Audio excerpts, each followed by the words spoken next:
Abandonne le péché et tourne-toi vers Jésus-Christ.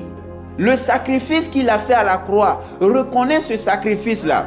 Reconnais que son sang qui a coulé à la croix, c'était pour laver tes péchés. C'était pour te purifier de tes péchés. Et accepte ce don gratuit de Dieu pour que tu aies la vie éternelle.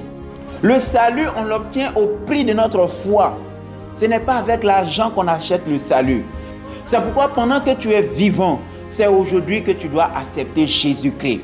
Tu dois ouvrir ton cœur à ce merveilleux cadeau. Tu dois ouvrir ton cœur à ce beau cadeau. Bien-aimé, s'il te plaît, n'endurcis pas ton cœur. Tu ne sais pas quand tout va s'arrêter. Le souffle de l'homme ne tient qu'à un fil.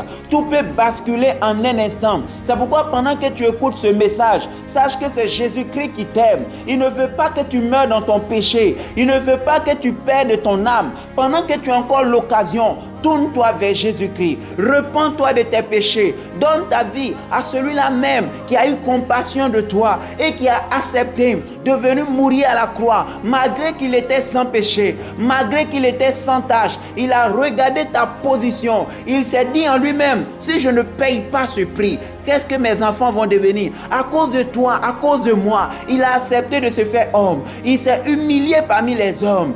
Il a obéi jusqu'à la mort et même jusqu'à la mort de la croix. Il était brisé pour nos péchés. Il était frappé à cause de nous.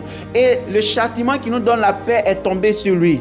La Bible dit que nous étions comme des brebis égarées. Chacun suivait sa propre voie. Mais l'Éternel a fait retomber sur lui l'iniquité de nous tous. C'est pour nos péchés qu'il a souffert. C'est pour nos péchés qu'il a été brisé, qu'il a été humilié, qu'il a été flagellé. Pendant qu'on le crucifiait, pendant qu'on l'humiliait, il pensait à ton salut, il pensait à mon salut. Parce que Jésus savait que s'il ne faisait pas cela, c'est l'enfer qui nous attendait. Et il n'a pas voulu que nous partions à la perdition. Il n'a pas voulu que nous partions à l'enfer. Il a voulu que nous soyons sauvés, que nous ayons la vie éternelle. Alors je vais parler à un enfant de Dieu. Ce sacrifice est le plus grand sacrifice et l'unique qui sauve.